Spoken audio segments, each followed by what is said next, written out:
Okay, time to get close up and to the point here. Um, Lately, as of this past month, it's just been all talk about Cup drivers in the Xfinity series, but as it just started in the last month, it's been like a few years now that people have been whining about it constantly. But now some analysts who shouldn't be opening their mouths about this topic keep bringing it up. Like Blake Cook, shut up. um, he responded to Christopher Bell's tweet about Christopher Bell said something along the lines like, "How are we supposed to measure up and know how we're going to compete against the Cup guys if we're not going to if they stop running in the series?" So like Cook's like, "Well, I guess you're just gonna have to find out when you get to the Cup Series." I'm like, that doesn't work that way, bud. The Cup drivers have been driving in the Xfinity Series for how long now? I don't know why it's a big deal now. Without these drivers, you'd have no series whatsoever. A few races here and there, yeah, that's fine, because they're doing the Dash for Cash thing, and they already take them out of the playoffs, like playoff races. So, what more do you freaking want? They run limited schedules as it is, and every race has had a different winner, not the same damn Cup driver every single time they run. And they don't automatically win every race they run in. Kyle Busch has been in one or two races so far, and he hasn't won either of those. So we just had Dash for Cash, where it was only Xfinity drivers, and yes, that's fine for the short haul, but long haul, those drivers aren't going to learn anything or gain any experience by running against series regulars. If your goal is to make it up to the Cup level, wouldn't you want to compete and learn against the best in the business? Which is kind of the point of this series, like where names are made. If you can beat the best, then sorry, then you can move up and be in the Cup Series. Sorry, I'm guessing. Like several drivers that young drivers are in the series in the Cup Series now, like Larson and Chase, Eric, William, all and Ryan Blaney, have competed and beat Cup drivers in the Xfinity Series, and that's why they're up where they are.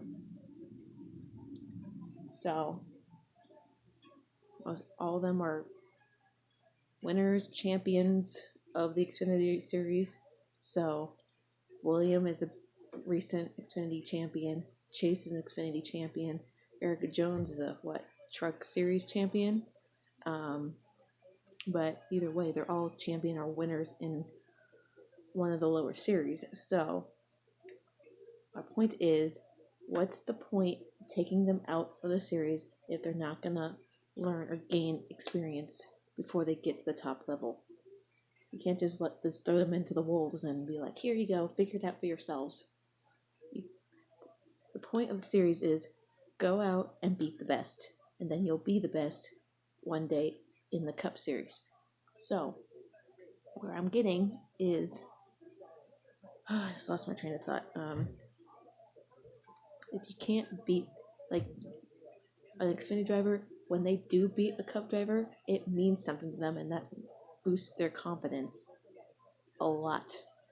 That means like, oh, I beat like Kyle Busch, I beat Brad Keselowski or Ryan Blaney or this, like any of the Cup drivers that run in the series at a limited schedule. um, like Byron had beaten um, Paul Menard, Joey Logano, Kyle Busch, and so and like one of the great battles I saw was between Hamlin and Byron for the win, even though Hamlin won but cheated that race. Um, it was still a great battle, and that's what you want to see with these younger guys in the series. You want them to be battling with the Cup drivers like that. If you can't beat them during one race, then you go take notes of watch film of the Cup driver from that race and take notes and learn what they're doing going around the track, and then apply it to your team in your car and make it better. And that way, when you can go beat them, you have that confidence boost, and you've proven yourself that, hey, I can beat these guys, and when I get to the Cup level, I'll be ready. So, and without the Cup drivers, you have no series, no sponsorship or funding coming in whatsoever. Just because racing was good for a month without them in doesn't mean it's going to be like that every single week. Cup drivers are already not in these Dash or Cash races or in the playoff races, so they can have their little battle for the championship. And throughout the season, you get little handfuls of Cup drivers, and that's about it. So you can't say ban them all together when they already have a very limited schedule as it is, when you need to be only have can run 5 or 7 races throughout the season if you have 5+ years of a Cup experience. So Chase can still run the Xfinity Series as much as he wants, but he doesn't do it hardly at all because he doesn't really need it. Larson runs when he's at the 5-year mark now. So, and yeah, that's just my take on it. If you're not, especially when a guy who basically got taken out of his ride in Xfinity is saying that stuff, go experience the Cup level. Just be thrown in there into the Cup level without experiencing battling against Cup drivers in Xfinity Series. Have fun with that. It's you have no room to speak, dude. No room to speak. You have no ride anymore because Martin Truex's brother took your ride. So that's all I have to say about. I enjoy Cup drivers in these series because it makes the drivers in these series learn and gain more experience. You can't learn from anything competing against series regulars. It just doesn't work that way. Yes, it makes for good racing, but you're not going to get that every single week. Come on. Let's just get a grip, people. The people who do whine about it are the ones who still watch these races with the Cup drivers in it and then whine about it some more after the fact. And think, oh my god, it was the worst race ever, and they're taking all the points away. And this is not no, they're not taking points away. They're putting points into their own, towards owner's championship or manufacturer's championship at the end of the year at Homestead. So it's not like they're not running just for the hell of it. They're running because they're getting points for their team, the team they run for, and the car they're in, and whatnot. So they're not just out there just to be like, oh look, I'm gonna just go out and